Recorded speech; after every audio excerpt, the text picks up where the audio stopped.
Liar. Everywhere. On netrootsradio.com.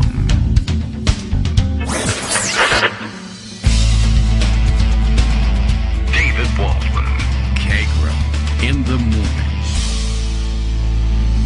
Now, here's David Waldman. Hey, good morning, everybody. How you doing? It is Wednesday, April 21st, 2021.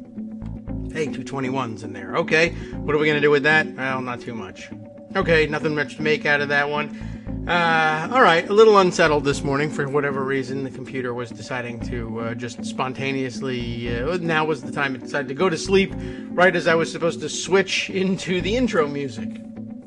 So that was a little inconvenient, but we're ready to go, and we lost maybe a few seconds here.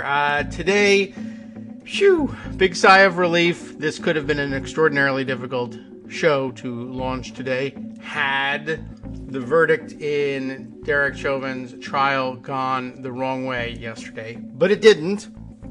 But it's not that there isn't some fallout. The right working furiously to try and find something that they can salvage from all of this and blame Democrats for.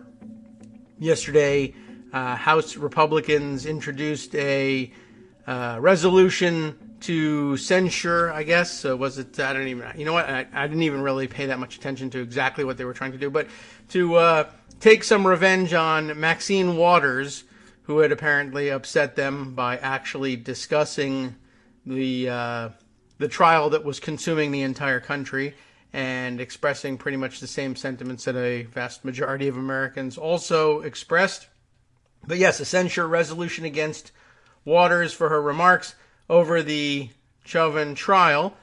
Lots of write-ups on that one. We might decide to share some of it. But guess what?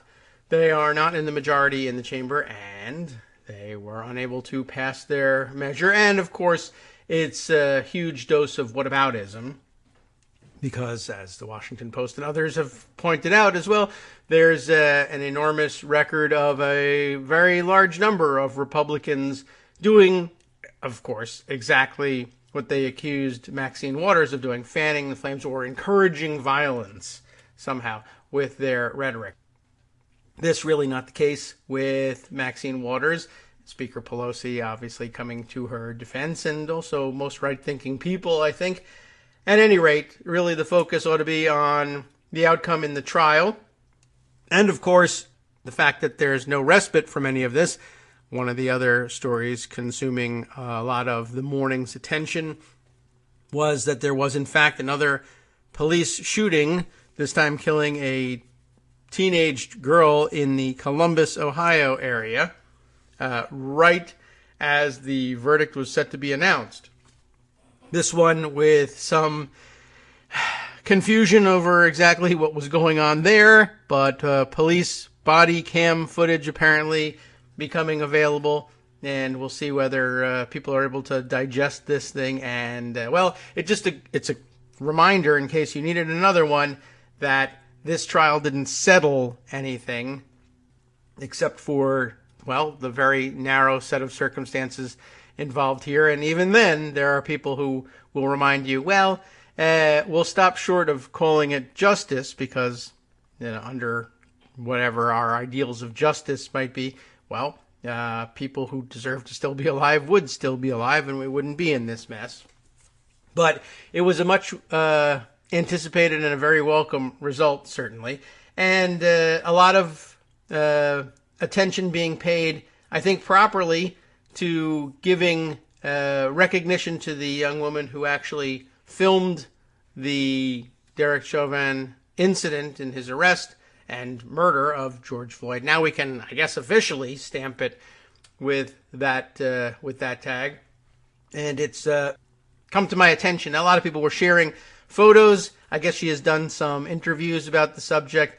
Certainly she had given some testimony about what it had done to her just psychologically. The need to have documented this thing because no one else would.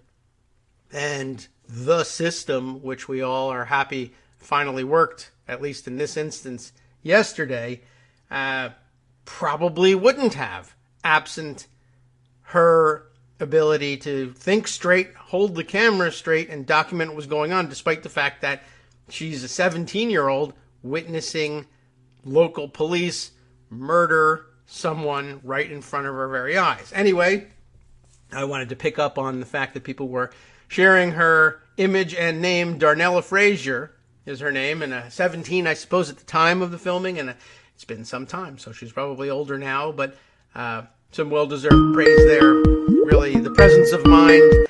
I mean, it's become a well-known thing now, and everybody knows that video evidence has made a critical difference in the way we treat these cases, and so I think it's kind of sunk in on everyone, and probably most particularly among the younger generation, that to reach for those phones and document this. But this I think was particularly trying, I'm sure, just because of the particulars of the situation. They were seeing what they were seeing right in front of them, and they all knew what was happening, and what really needed to happen, of course, was for somebody to jump in and physically save George Floyd from being murdered this way. But you cannot do that with the police, because they'll just murder you instead. That must have been a real trauma. So much thanks and respect to Darnella Frazier for doing what needed doing. And I hope that people's celebration of her bravery there will do something to help mitigate the damage that must otherwise have been done by witnessing this thing. Greg Dworkin is with us today. We have lots of other things to round up, and thank God we have the time to round them all up, because we're not talking about continued unrest and injustice. There are plenty of examples of continued injustice we can get to, but it won't be in the context of generalized unrest in the wake of yesterday's verdict. So that's good news. Good morning, Greg. How are you? Good morning. Fox News was stunned by this, because they just had their whole narrative disrupted, so they're still trying to deal with that. Yes, there's a very good piece about Darnella Frazier in the Washington Post by Margaret Sullivan. By bearing witness and hitting record, 17-year-old Darnella Frazier may have changed the world. And I'm just thinking, you go ahead and make fun of TikTok teens, because they are changing the world. Sometimes it does happen that way, and you can never tell, because there are 100 other people just like her who film things just like this, who haven't gotten either any part of that measure of justice or that level of recognition, and things have gone on as they have for decades, and no measure of justice was offered, despite the fact that they did just what she did. So yeah, well, she was Danny Glover in Silverado. Her comment was, it wasn't right. Yeah, well, yes. After so many previous instances in which police officers were acquitted of what looked to many people like murder, this time was different, and it was different in some significant portion because the teenager's sense of right and wrong, call it a moral core. So it was a wonderful thing to see, and I don't want to get too deep in the weeds, being a privileged white boy trying to comment on what this all means to the country. But, I was struck by the video nature of it, and a reminder from our friend Charles Gaba, who covers health insurance issues, about how, in retrospect, he vividly remembers the O.J. White Bronco chase scene, but not the trial results. Those are kind of hazy. And the reason, of course, one of those reasons is distance, but the other is video and the power of video. So everybody who saw that chase scene on TV remembers it. And people who saw this trial on TV, it was broadcast live by many of the cable networks, even if Fox was pretty spotty about it, will remember this. And the very, very dramatic presentations by the medical experts for the prosecution especially, the bumbling one by the defense expert, with his own history of being sued, for negligence on the part of people's lives, and the very dramatic reading by the judge of the verdicts. Yes. People will remember guilty, guilty, guilty. So the New York Times has a big banner headline. So does my local paper. Local paper says Chauvin convicted, and the Times says Chauvin convicted of murder, because now it's okay to say that Chauvin murdered, George Floyd. Who are you going to believe, your eyes or the newspaper headlines? And that's for Fox News, which is having trouble with this because they think it's the end of civilization. I'm sure. Yes. Well, they said so. Oh, well, that's how sure I am. Right. So, it's right. but the video nature of this is just really compelling. So I led my pundit roundup this morning. That there's a lot of good punditry still to be written, but with a Mike Lukovich cartoon, where the judge is sitting, presiding, and listening to the jury, and the jury says, "We, the jury, find Black Lives Matter." Yeah. Which, of course, M.T. Green wasted no time in declaring a terrorist organization, by the way. Yeah. But, yeah. So, a lot of it matters. Again, headlines, The Guardian, relief across U.S. as jury convicts officer of George Floyd murder. And relief is definitely what I felt. Not vindication, but relief. Mm-hmm. We're able to breathe again, said the Detroit News. Guilty on all counts, said the Philadelphia Inquirer. And just a New York Post, guilty, cop in cuffs. All right. So the question on the table is going to be, does this send a message to police that you don't have complete impunity? And for you good apples, you got to act the way you need to act. This particular police department, whether they have good apples or it's just a rotten tree, as Trevor Noah says, unclear, given the events that happened around the trial with other people. And the fact that this isn't the end of it because of other people, it's a big deal. It's an inflection point. It's whatever you want to call it, but it's one of those things where the country actually watched together, and the majority of the country thought this was the right decision, and we know that from polling that happened prior to the verdict. So in that sense, you can say this was a popular decision, and we go on from here. Now it's again interesting. Talk about what Republicans would do. You mentioned the censure vote in the House, which was completely and totally along party lines, which is to say the Republicans drove Democrats to actually not pull Jared Goldens, who voted with the Democrats this time. Even the ones who like to prove they're independent by, voting against various and sundry things the Democrats propose, were solid on this one. Yes. A couple of people not voting, but, it was totally and completely along party lines. Yes. Now the fact that you would be more upset with Maxine Waters than Derek Chauvin tells you everything you need to know about who you are. Yes. That's what gives rise to your anger. You got it backwards. But we've seen that a lot, and a lot of people making the also very good comparison of which knee disturbed you more, Derek Chauvin or Colin Kaepernick? Pretty much. So the face and the voice of the Republican Party, Tucker Carlson, was the one who's specifically saying "end of civilization," and it's hurtful, it's harmful. It's all part of his replacement theory that he likes to push. And so that's well worth commenting on. Charlie Sykes had a nice piece in the Bulwark I put in the pundit roundup, saying the quiet part out loud. The replacement theory goes mainstream, and a lot of that is due to Carlson. A lot of the vaccine hesitancy, which we'll get to in this country, is due to Tucker Carlson. And so, it's not just harmless entertainment. Well, true. They're a real danger, and he's probably the worst offender on their channel, which is really saying something. Right, but the long arc of justice goes on.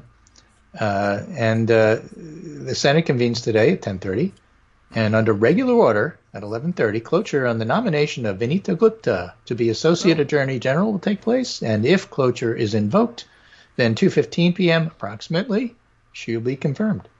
All right. And so the civil rights folks are getting their say, and they're getting their votes finally in the Senate, and that'll be an important step. Small step, but an important one. Yeah. All right. Well, a good deal. We'll take it. Glad to see it happening, and what fun regular order is. Right. Other things that are of interest. I don't know if you heard this, but the transgender bill in Florida.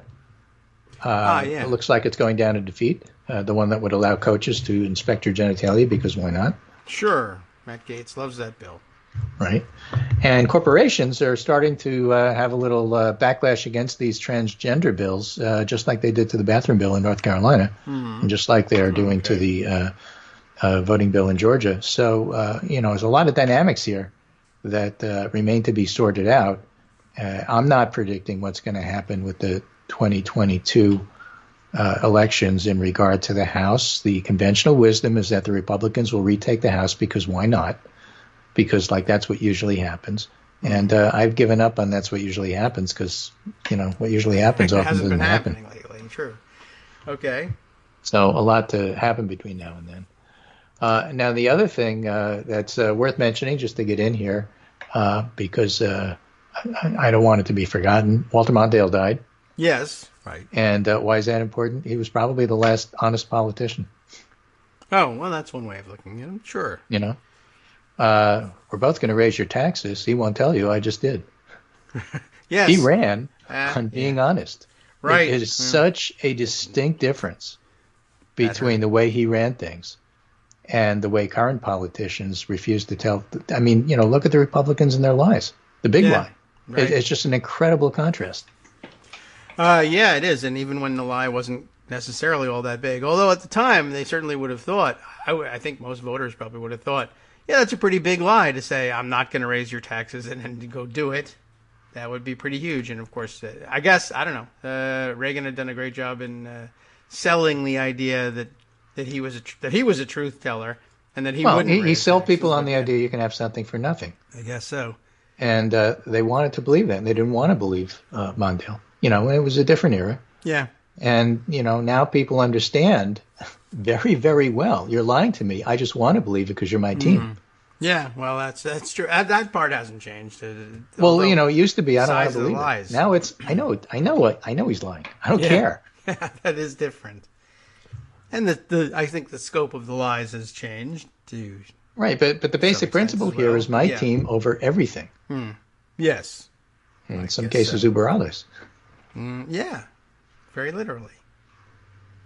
So it's just a very strange point in time that is hard to make too much of, because it's going to change. Things do not stay static unless you're the pandemic. Yeah, I guess. And I guess we're stuck with it for the time being anyway. But yeah, I guess. Which way is it going to go? Is this an awakening? Is this the silent majority who really likes decency strikes back? Is this forces have been unleashed, which cannot be rebottled? We don't know how it's going to turn out. It's a dangerous time. It's an interesting time. It's the apocryphal Chinese curse. May you live in interesting times. Yes. It's not so fun when you're doing it. I still vividly remember from the 60s, not so fun. 68 convention in Chicago was not fun. No. I mean, I didn't go. The hippies tried to make it fun, but no, it wasn't. Yes. It was a bad time. And Nixon and Watergate was a bad time. Trump was a bad time. Interesting, but bad. Yes. And, it's we're still not out of that yet, although Biden's doing his best to try to normalize things. So, again, with the trial, it's just so weird glomming on Maxine Waters. And to a lesser extent, Joe Biden shouldn't have said anything while the jury was sequestered and really couldn't hear what he was saying. Yeah. But he shouldn't have said it because, the entire public knows he's right. Yeah. But for reasons. Right. I guess we're used to, or I don't know why we still are used to it. I mean, we just had Donald Trump as president, but it used to be the case that, we don't comment on, ongoing legal matters, which aren't going to be ongoing in about, an hour. But right, exactly. It's not going to be ongoing in an hour, and the people who need to make the decision can't hear me. Yeah. So let's just tell you what I'm thinking. Mm-hmm. Sure, and there was a lot to that, and a lot. I did see somebody tweet yesterday. I thought it was a good comment, just sort of reminding us of the value of and the fact that elections have consequences, and saying I don't think here it is, Zach Bornstein saying I don't think we're fully appreciating I would have added, and how lucky we are not to be hearing what Trump is thinking right now. The fact that he couldn't be commanding the masses via Twitter, saying what a terrible decision this was, and driving the division and the heat of the moment. He's alive. He had things to say, but no one heard it or cared. That was fantastic. I'm so glad that guy is gone. But there's a flip side to that coin, right? Oh, no. Joe Biden, who is remarkably human in many different ways, as a human, looks at this and is moved by it and speaks his mind as a human. And the pundits tut-tut, and America nods and says, yeah. Yeah, right. And finds the pundits to be out of touch on that. Right, pretty much. So that's the other side of the coin. It's not that everything Biden does is perfect, but, pick on the right stuff. He made some major mistakes when it came to the border, and perhaps is continuing to make a mistake in regard to lifting caps on immigration and conflating immigration and refugees. And, not perfect there. Yeah. Criticize him. Definitely a fine line. Don't criticize him for speaking his mind. This is what America wants and needs right now. Yeah. Had he said, we'll wait for the jury's verdict. Let's have some mealy-mouthed, doesn't really mean anything stuff that was focus group to death. And, no, exactly. We don't want People that. That's would not say, who we elected. We know who he That's is. not who he is. Yeah. Very true. So, all right. I'll register my agreement there. Right. You know who liked who he said? The George Floyd family. He called them. Then. They said it was really helpful to speak to him, and we love that he said this. Then I have no argument. So I didn't, but I won't now. So that's all happening. Meanwhile, Chris Christie, by the way, says, I'm thinking of running, says Axios. Like jogging or? Well, let's not get into that. There are a lot of Chris Christie doesn't run jokes, and that's not what I'm looking at. I'm looking at him running for president, thinking that he has a lane because he can unify parts of the party that the rest can't. Besides, he has executive experience and he's run for president before. Unlike Ron DeSantis, who has executive experience but isn't, who will probably be his main rival. Time for some traffic problems in his lane. Because I do not think that the Trump family is really going to be anywhere near this election.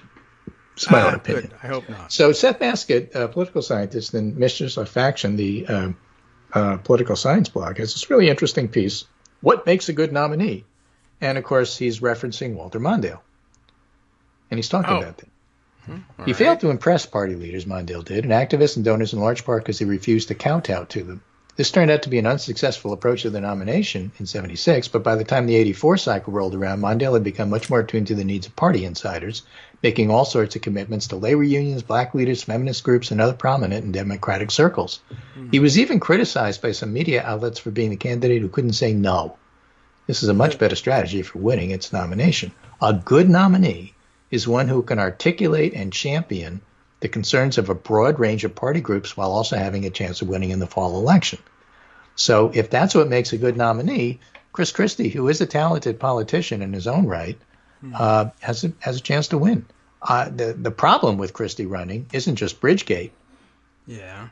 Right? It's his pictures of, hanging out at the beach because he's elite. Yes. And it's also the fact that the party is so Trumpy, they may not want to have anything to do with him because he's too moderate and too reasonable. Yeah, and not that we think he's moderate and reasonable, but they would. And famously excluded from any role in the administration because Trump himself didn't like him and didn't trust him, and maybe that was largely driven by Jared Kushner.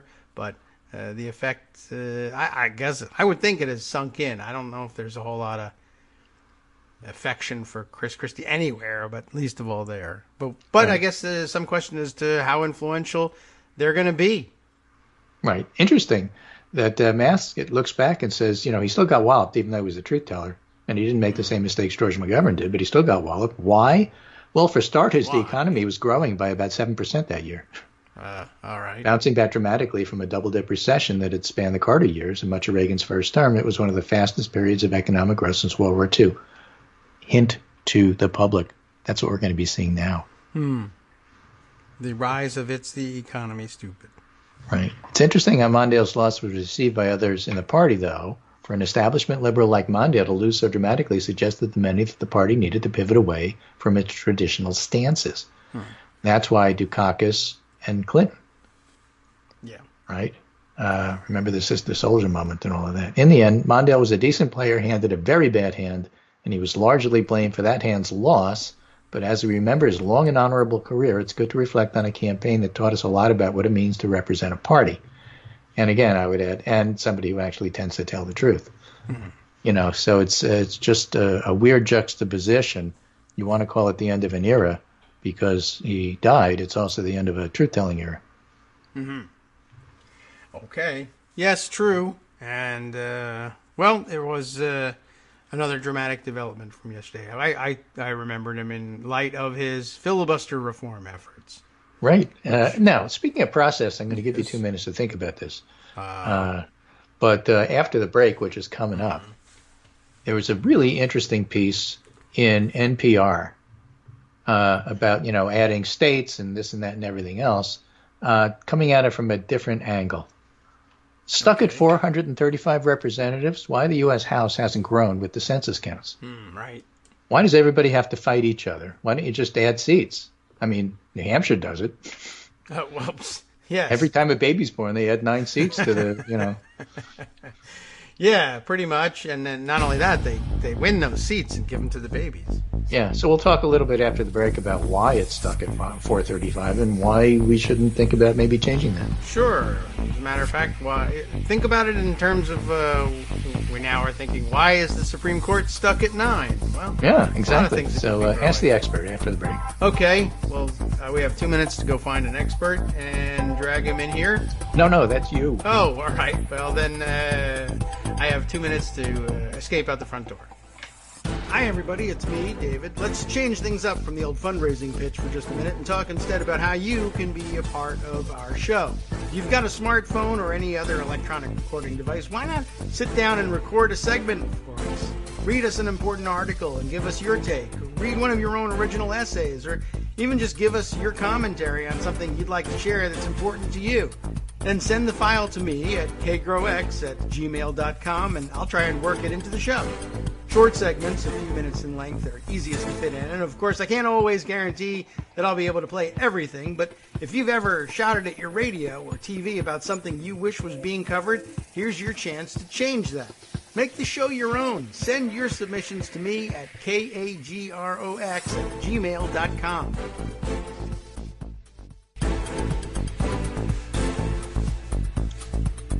Welcome back now to the Kagro in the Morning Show here on News Radio. Greg working still with us, and we're still rounding things up because that's what we do. There's an awful lot, and we take our time with it.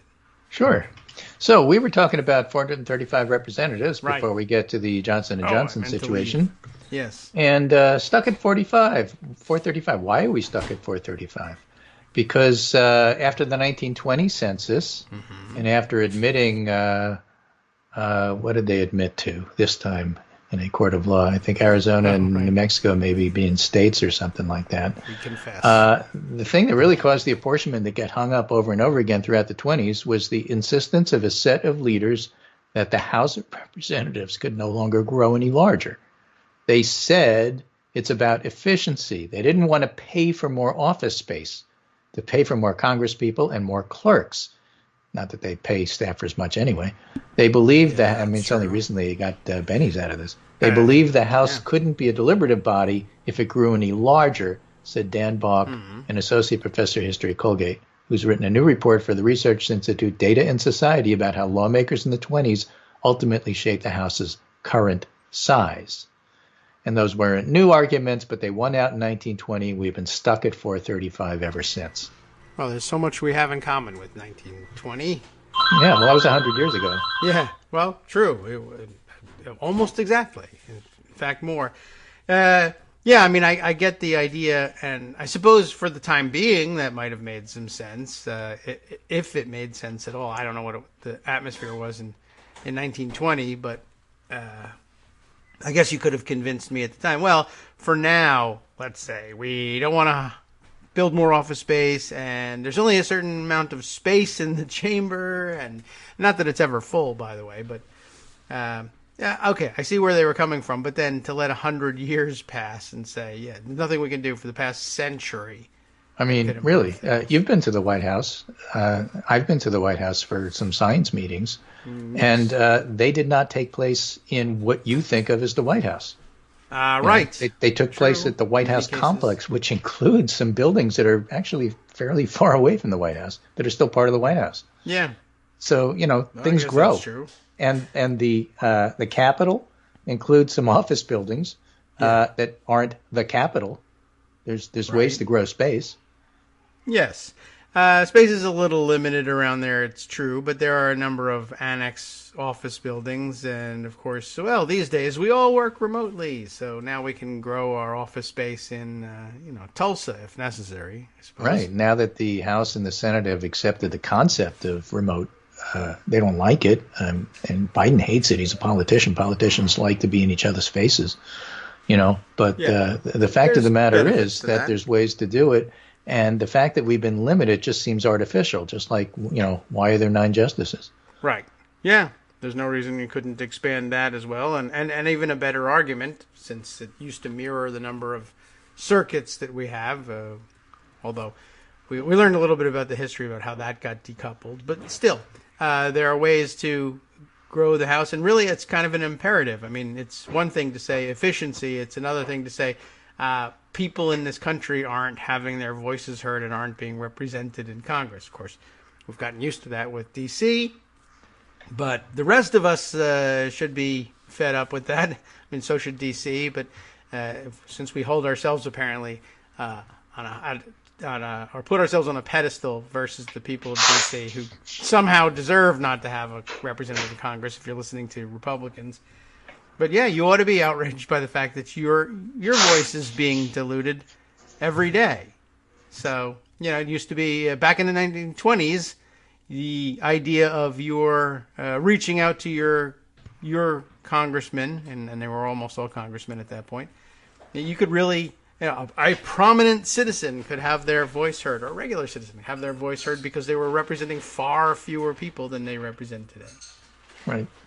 So, switching gears yet again, I'm going to spend a few minutes talking about yet another different, interesting Frank Luntz focus group on vaccines, and point out that today's Wednesday, and Wednesday, April 21st, tomorrow is Earth Day. The day after that, Friday, okay. Yes. To read from their website, a virtual emergency meeting will be held by the Advisory Committee on Immunization Practices, the ACIP, advising the CDC, to discuss Johnson & Johnson COVID-19 vaccine on April 23rd, 2021, 11 a.m. to 5 p.m. So that is a, multi-hour, 6-hour Zoom meeting. It's a full day plus a nap in the morning, apparently. 11, okay. Right. That's Friday, I wrote on Twitter. I'm expecting resume with caveats, but we'll see. They're already starting to resume in Europe, saying the clots exist, but the benefits outweigh the risk. And all the hot takes on how this was an unmitigated disaster that we talked about last week, the announcement was sloppy, the pause was needed, the punditry was overwrought. The public gets it better than the pundits, and I'll get to that. But there's plenty of polling saying that, yeah, we get it. You got to be careful with the Johnson & Johnson. Doesn't change my opinion one way or the other about what to do with the other vaccines. Okay. And that's where Frank Luntz group comes in. Here's the headline. I'm still a zero. Vaccine-resistant Republicans warn that their skepticism is worsening. And then the subheader, Johnson & Johnson pause appears to have little effect, but other messages continue to alienate GOP holdouts. And it's always interesting to see what it is that bothers people who choose to be bothered, who've made a decision to be bothered. Okay. I mean, might as well find out. I don't know if I'm going to do anything Stop about talking about the possibility of coronavirus booster shots. Fauci was mad about that. Don't talk about that. That's a commercial decision based on the company's decision that maybe they need a booster. We don't know that, so it's too early. Don't bully people who are vaccine holdouts. These are vaccine holdout people who don't like to be bullied. Okay, and if you're trying to win over skeptics, show us anybody besides Dr. Fauci. That's what a focus group of vaccine-hesitant Trump voters urged politicians and pollsters during the weekend as public health officials work to understand potential roadblocks. And the interesting thing is there were public health people attending these sessions. That's what I find so fascinating. They're really trying to get an idea of where people are coming from. Okay. Many vaccine hesitant Americans are increasingly entrenched in their decisions, said Frank Luntz. The further we get in the vaccination process, the more passionate the hesitancy is. If you have refused to take the vaccine this long, it's going to be hard to switch you. Unlike a similar focus group 5 weeks ago, when most participants told Luntz and Frieden, Tom Frieden was there, ex-CDC head, that the session persuaded them to get shots, attendees Sunday said they were swayed only moderately by doctor urging or not moved at all. Okay. I was 0 on the vaccine. I'm still a 0, said a woman identified only as Tammy from Virginia. Her real name is Mandy from Arizona, apparently. About an hour into Sunday's focus group. Her comments came after Frieden repeatedly tried to calm attendees' fears, which included questions about the vaccine's unknown long-term effects and baseless claims suggesting the shots would change recipients' DNA. Focus group's attendees were identified only by their first name and state. While cautioning against drawing too many conclusions, public health experts said the nearly 2-hour session offered insight into messages that could reach holdout Americans. For instance, the group largely shrugged off federal regulators' decision last week to pause J&J coronavirus vaccine for safety reviews, citing the risk of rare blood clots. Luntz and others had expected the pause to worsen hesitancy. I didn't. I took I don't know what's going to happen approach. But they all decided that it was going to worsen hesitancy because, like, everybody said so on Twitter. Well, it made a certain amount of let's sense. see what the public says. Public's pretty smart about some things. Focus group participants instead asked why doctors were halting a potentially useful medical treatment given the reported side effects are rare. And that was also reported. Remember, the focus on Twitter and the hot takes was this is a disastrous decision because more people were killed at this latest mass shooting than, had these blood clots, yada, yada, yada. And therefore, vaccine hesitancy will increase. Well, they got the rare part correct. The public immediately understood that it was rare. Yes. But making the judgment and jump to say, and therefore, I know for a fact that that's going to make people more hesitant because I'm now an expert on this, was what I was objecting to. Maybe it will, maybe it won't. Let's wait and see. We know why they paused. They had to let the clinicians know what was going on. It was important. Clinicians said it was important. And the clinicians were notified in a way that emails wouldn't do, with the big siren and everybody paying attention. Yes. So the public said, we get it. It's rare. So, go ahead. And that's probably what's going to happen Friday, although we'll have to wait and see. I guess so. I think we could take a lesson away from it, though, and that another focus group, believe it or not, another focus group actually helps in understanding this. Now, in hindsight, I think it's easier to say, maybe it wouldn't increase vaccine hesitancy because among a significant portion of the population, they've already gotten their vaccines, or also a complicating factor, the availability of other vaccines that are very different and don't have that same complication. I'm not hesitant about that. Which polls showed, didn't change. Yeah. And then, of course, like the focus group tells us, well, there are some people for whom it won't change vaccine hesitancy because they're just anti-vax. And right, exactly. The portion of the population available to become more hesitant is it's mitigated by, 3 fairly significant additional circumstances. So, okay, now that we've seen the dynamics, maybe we can learn a little bit more about what effects on hesitancy various outcomes on the Friday meeting might have. Right. A lot of people might want to take the Johnson & Johnson vaccine versus the others because it's 1 shot versus 2. So the woman identified as Kathy from Pennsylvania, who, was probably a Mr. Fader from New Jersey, but, didn't want to be known. Brian Castrucci, an epidemiologist who leads the Beaumont Foundation, which helped convene the focus group, said, every public health person, me included, thought this would be a real hit to vaccine confidence, but we didn't see folks really concerned. Well, I don't think every public health person felt that, but they were worried. That guy did. But they didn't know. That's the thing. You don't know how these things are going to turn out. The foundation, which focuses on community public health, also issued a poll Tuesday with Luntz that found most Americans thought the J&J pause shows the safety protocols are working. That's something else that some of us said. Yes. Right? A federal advisory would committee this believe week the is majority. expected to determine whether medical officials can resume. Yeah. Okay. Instead, the focus group participants said they were far more concerned by recent news they may need ongoing shots to ward off coronavirus. That bothered them. If you hate shots and you want the Johnson & Johnson because it's one and done, don't be talking about boosters right now. That is dumb. We don't know that we need them, and it just scares people off. Okay. I don't know. The company said it, not me.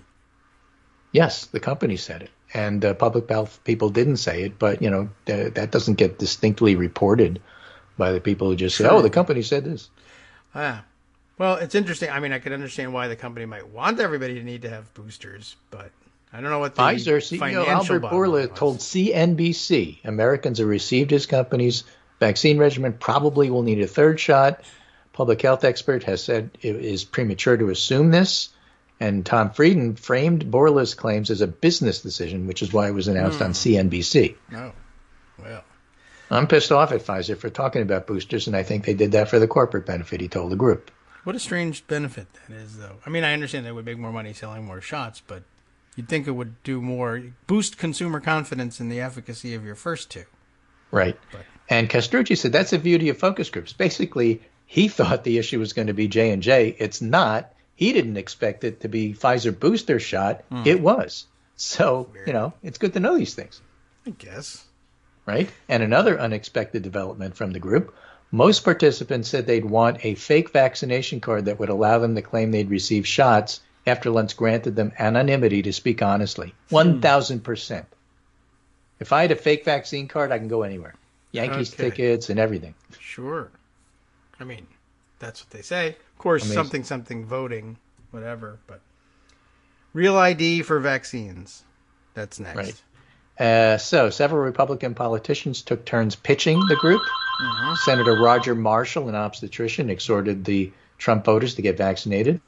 Okay. It's a good thing to do with your Out of time. respect for Trump. Out of respect for Trump. Well, that's what he said. Sure, why not? President Trump busted his butt to get this vaccine for us. He kicked down doors that I've never seen kicked down before. And I think to respect him, would you take the vaccine?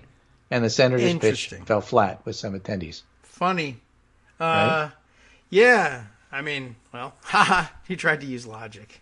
One figure was roundly panned at the focus group. Tony Fauci, director of the National Institute of Allergy and Infectious Disease. Remember, he's not CDC. He's not FDA.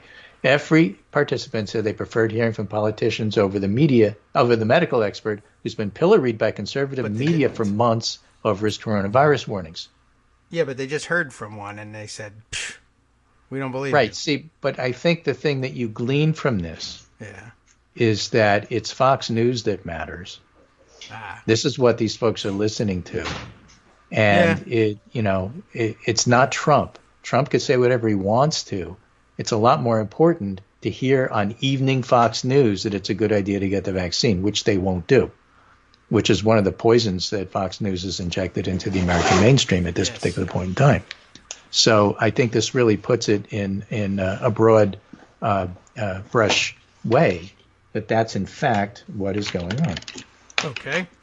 Well, yeah, I mean, they should be more clear about that, quite honestly. As I think you got it right there. That what they need to hear from is Fox News, not politicians. They say politicians because that makes them sound like reasonable people, which really it doesn't. But don't bring me public health experts to discuss public health. Bring me politicians, but they don't really listen to them either. They're listening to, even worse, propagandists. My favorite television talking head should tell me to take the vaccine. Meanwhile, Castrucci, hi Abby.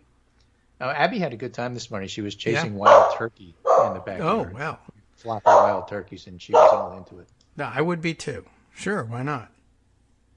I may go now and chase them.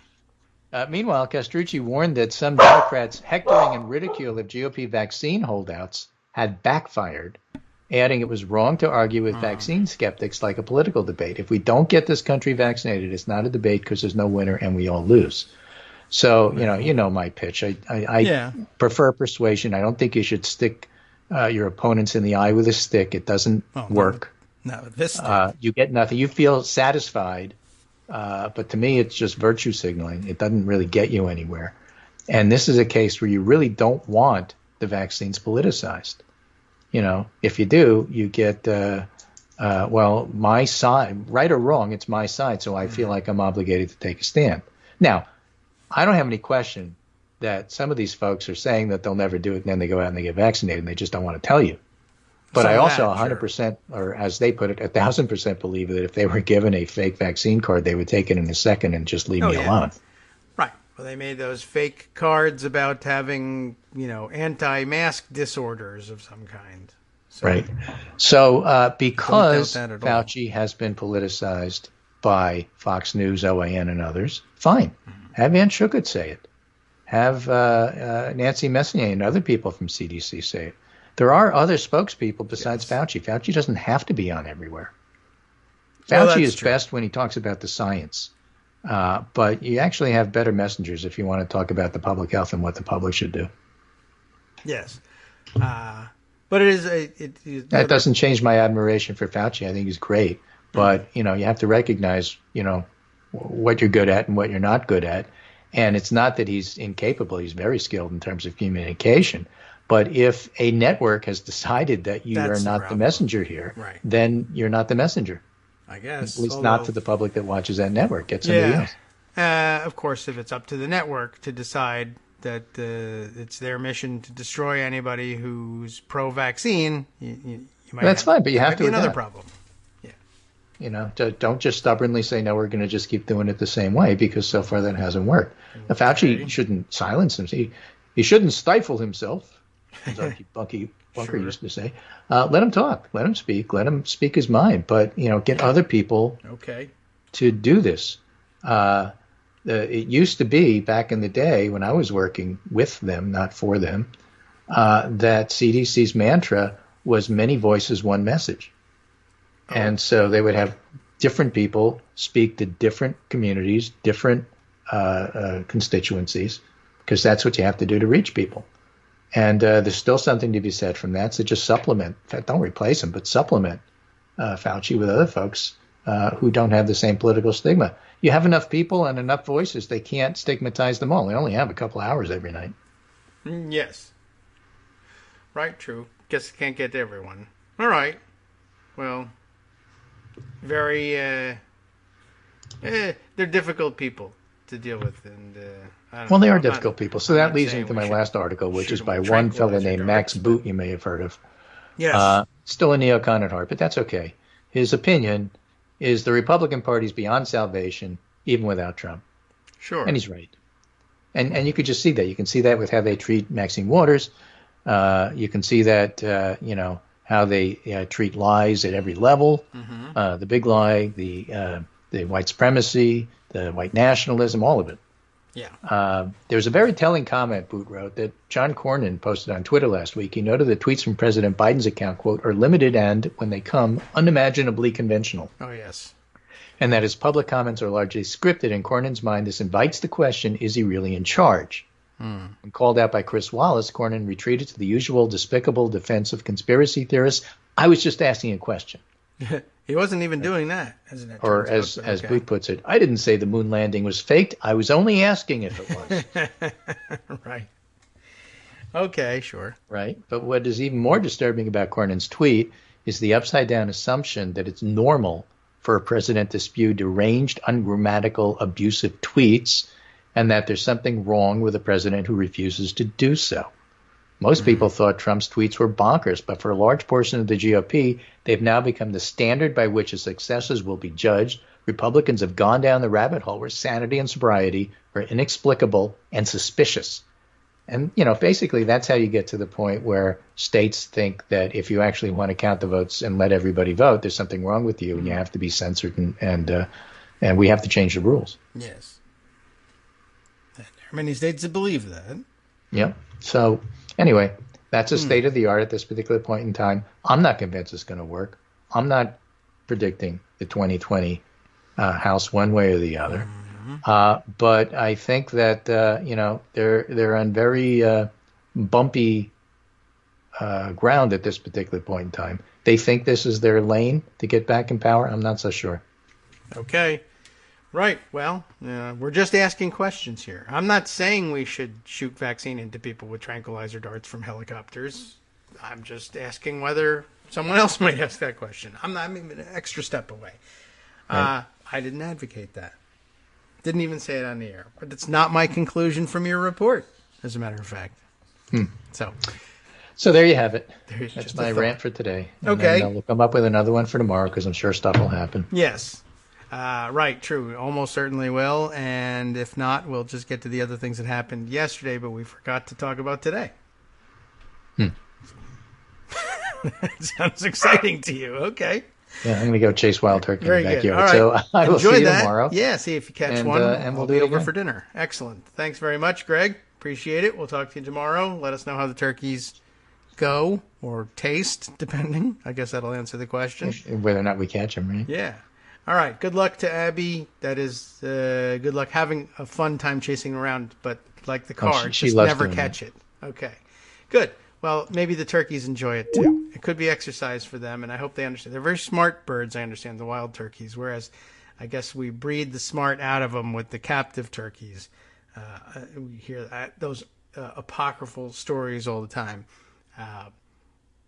And I'm wondering, now that I think about it, was that some sort of like PR campaign? And who would conduct such a PR campaign? Is it chickens looking to denigrate turkeys? Why would you want to do that? The more people, right? Like it's the Chick-fil-A cow thing, the cows with the eat more chicken signs. There's a lot of reverse psychology involved in this. All right. Well, I can't make heads or tails of it. So we'll move on to the various other items that we have on our agenda. Now may be a good time to mention the fact that I missed in updating our contributor thank yous because I was looking through the Patreon list to recent contributors who had made their contributions via PayPal. And I remind you that that's something that you can do too. Not only do we have the ability to accept one-time donations in the traditional PayPal format, but we've used I attempted at one point anyway, to use the PayPal system to set up a mechanism whereby you could do recurring contributions, same as Patreon, sort of. I mean, the same concept as Patreon, but using PayPal, if that was a format that you were used to. Although then we didn't have as much flexibility with PayPal. You had to sort of select tiers ahead of time that people could opt for one or the other. But if you wanted something in between any of the two tiers or in any way unaligned with what we gave you ahead of time, that was unavailable. And then I think I got a note asking, couldn't we fix that and add another tier? And I said, sure. It's not like I'm getting this request every day. It might open the floodgates, but that would be a good thing. And as it turns out, I screwed everything up even worse. And I think we ended up with fewer tiers, or at least didn't get the result we wanted. At any rate, I wanted to thank Valerie Scriff and Matthias Allen for joining the ranks of contributors and supporters of the show via PayPal. And this will serve as a reminder to me to try to get back to work and figure out why I couldn't get the additional tiers that I wanted to add. It's less than intuitive interface. I don't think they use it all that often over at PayPal. But anyway, the option is there. Of course, you could just simply do the pain in the ass thing and come back and do it manually every month via PayPal. But Patreon, I find to be a pretty convenient and relatively trustworthy platform. None of us have read any screamer headlines about Patreon's donor base having their information stolen at any point. So keep your fingers crossed and knock on wood that doesn't happen. Eventually it'll happen to everybody on every platform, I suppose. But so far so good, and Patreon has dealt with us all fairly honestly. So thanks again to Valerie Scriff and Matthias Allen. I'm having this feeling, though, we may have to look back on my list. I need a master list somewhere. Was Matthias, either we have two Matthiases donating, which is entirely possible, or perhaps I may even have called your name before for a previous one-time donation, or maybe it's recurring on a much longer basis than I was originally anticipating. Perhaps you are orbiting the sun on a different planet entirely and just doing annual contributions, but not as defined by Earth time. I don't know. Could be anything. All right. let's see. I didn't anticipate that in the news. There's a bit more. We're up against our top of the hour break, so we can see if we can squeeze something in. Here's another thing I wasn't anticipating necessarily, but comes as no particular surprise. I don't know where this fits in to our puzzle, but this grabbed my attention as The Hill was reporting on a Missouri state representative. See if you can guess what political party he's affiliated with. The Missouri state legislature finding that one of their members sexually and mentally abused his own children and is set to be expelled from the Missouri House. This happens that the Ethics Committee on Monday recommended that State Representative Rick Roeber, R-O-E-B-E-R, you'll never guess, he's a Republican, recommended that he be expelled after it released a report that found that the lawmaker allegedly physically, sexually, and mentally abused his own children when they were as young as 5 years old back in the 1990s. I'm not certain how the case came to light. Perhaps the article will illuminate us a little bit on that point. I'll scan it during the break and see if we can figure out exactly how this did come to light. But, it's good that they're taking this member to account. I thought it was interesting. One of the interesting angles on this story was that I guess at some point when the allegations were finally leveled, Rick Roeber attempted to resign, and they put it that way, attempted to resign from office, and they actually refused to accept the resignation in order to continue with the investigation. I thought that was interesting. I didn't even realize that was an option that was available to them. So I guess good on them for doing it. I guess when they get you dead to rights, they're not going to let you go.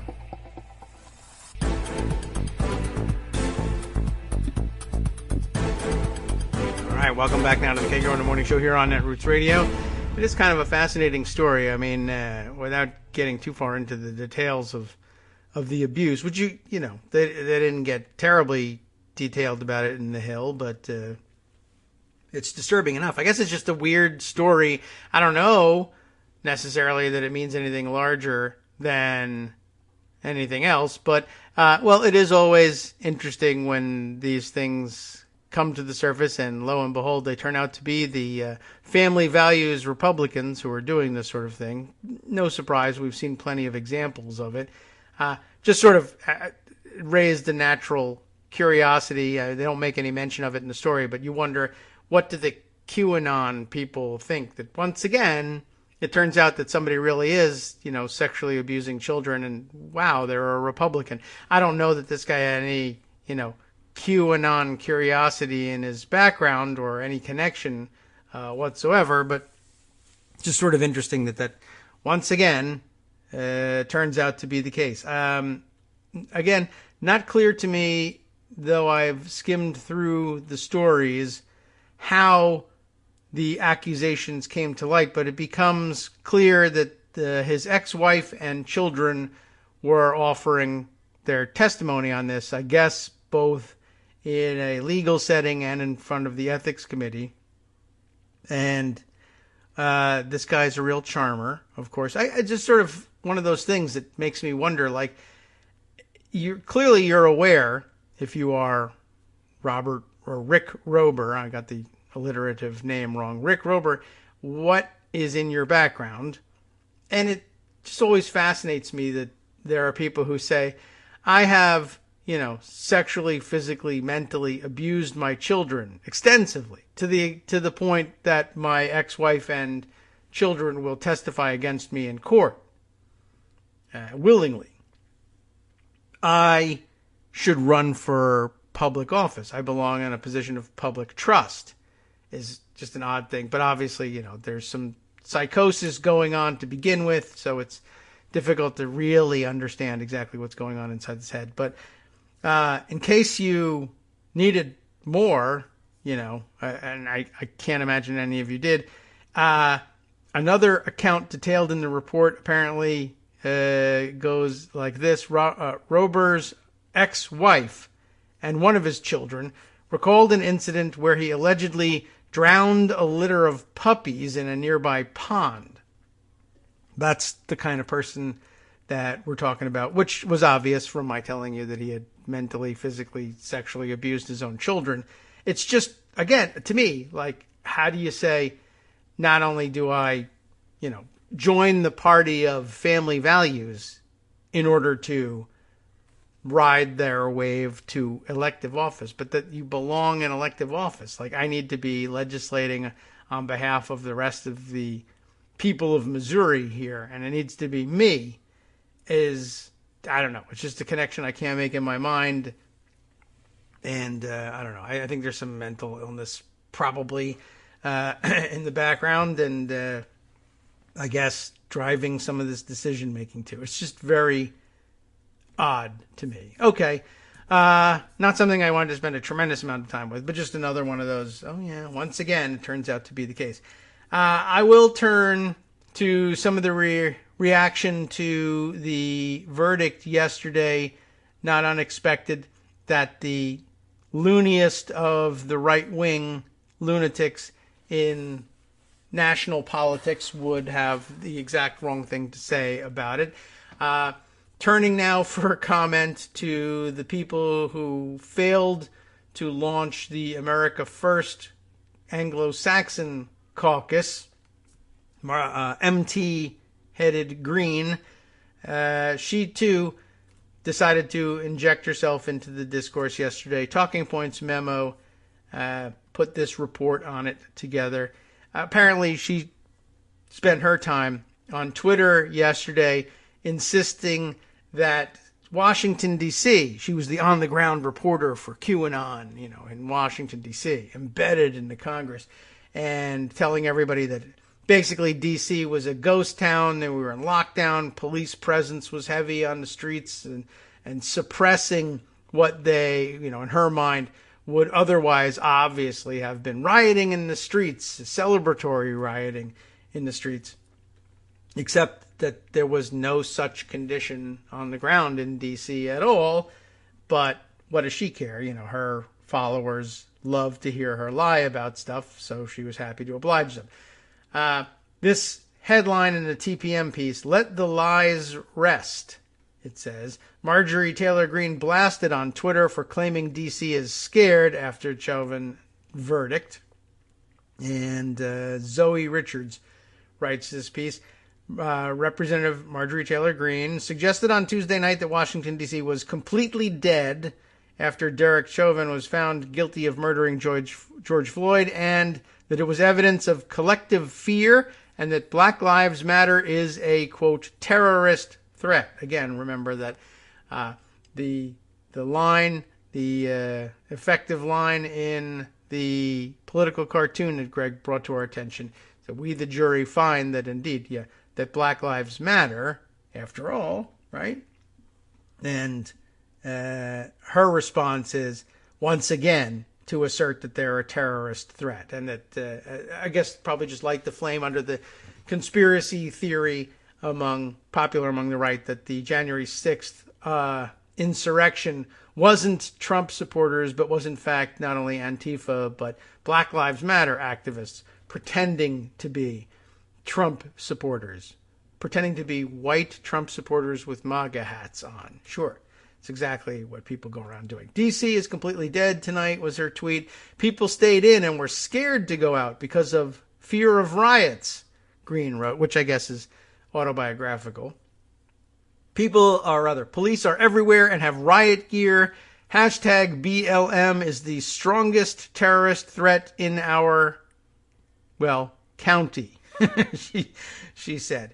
But I am sure she probably meant country. Green's comments attacking the racial justice movement come after a verdict was delivered on Tuesday night. You know all about it. Founding Chauvin, the former police officer, guilty of murder after he knelt on George Floyd's neck well past his last breath.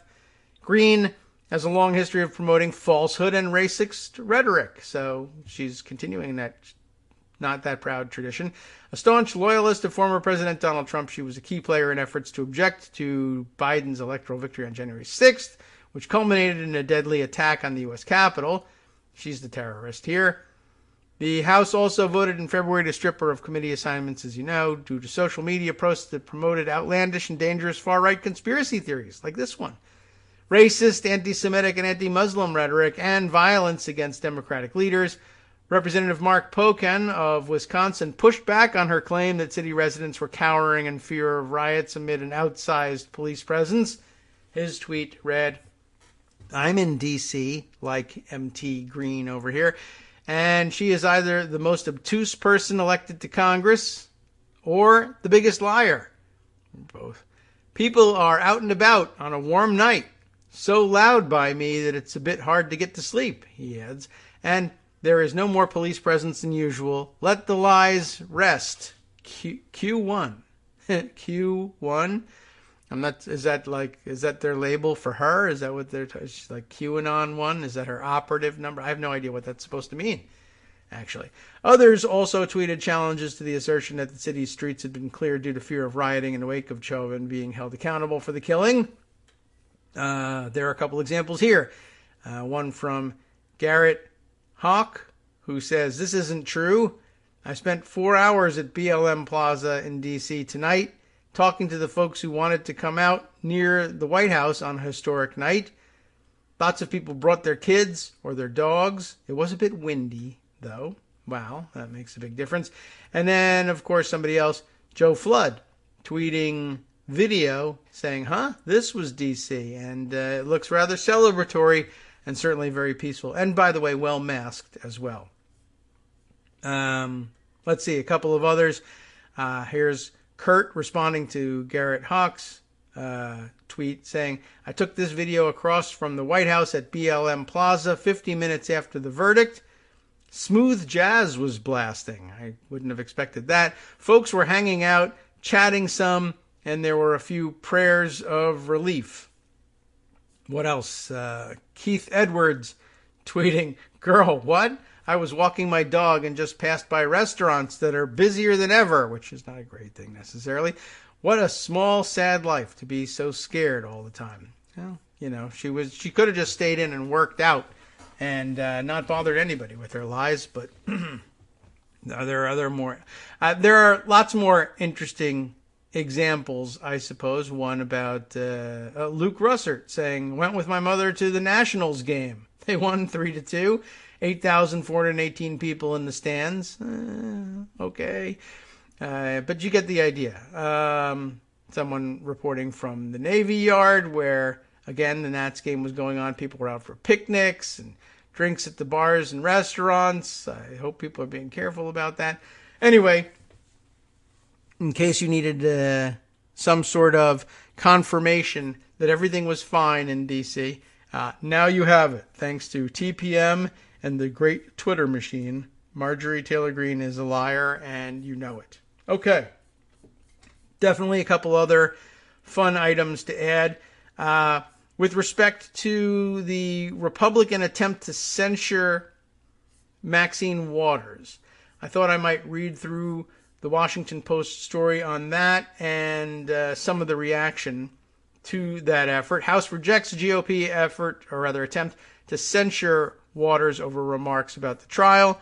Mariana Sotomayor wrote this for the Post. The House, of course, rejected the Republican attempt to censure her for calling on protesters to, quote, "get more active" and, quote, "get more confrontational" if a jury voted to acquit former Minneapolis police officer Derek Chauvin in the killing of George Floyd. House Democratic leaders quickly came to her defense and denounced the resolution as a cynical political ploy to draw attention away from inflammatory and extremist remarks made by Republicans in recent months, including former President Donald Trump. They argued that Waters was calling for peaceful protests, not violence. I think it's a totally phony effort to distract from what the Republicans know has been the rhetoric of so many of their members, which has, in effect, aided and abetted and condoned violent activity, Majority Leader Steny Hoyer told reporters on Tuesday. Again, as I told you was often the case, strident remarks in defense of fellow Democrats from Steny Hoyer, who could have retreated into moderatism if he had so chosen, but he's usually quite vocal and and strident, as I said, in his defense of his fellow Democrats when he sees gamesmanship on the part of Republicans. He's been quite good at that, and we should continue to take note. I think the other reaction I might add at this point, rather than go through the rest of this piece here, a lot of people shared some other interesting reactions. One from Hakeem Jeffries, this one reported on in the Hill, Mike Lillis. Jeffries roasts McCarthy over Waters.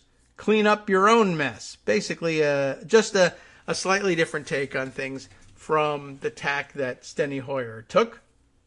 The head of the House Democratic Caucus went after House Minority Leader Kevin McCarthy on Thursday, accusing the Republican leader of rank hypocrisy for denouncing the behavior of Democrats while largely staying silent on the controversies swirling around members of his own GOP conference. Hakeem Jeffries of New York said McCarthy, who's pushing that resolution to censure, or who pushed that censure of Maxine Waters, should shift his attention to the Republican lawmakers making waves this month. That list includes, of course, Matt Gaetz, under investigation for sex trafficking of a minor, and M.T. Green, who's been linked to a group promoting Anglo-Saxon political traditions.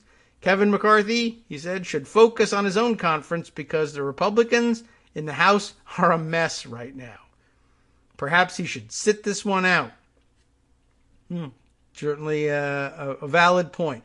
Let's see. Waters' full comment, I guess, is reproduced here. We've got to stay on the street and we've got to get more active. We've got to get more confrontational. We've got to make sure that they know we mean business. I could see why some people who are paranoid about these things would take that with some concern, but it's still pretty explicitly like not saying a bullet to the head is the right answer for dealing with this person or that person, as, let's say, M.T. Green has said in the past. All right. So, yeah, pretty much strict party lines in terms of rejecting the censure resolution, which I guess you'd hope to see a couple of Republicans peeling off on that one. I don't know that there were none. Maybe we can go and take a look and go see what the vote was on that.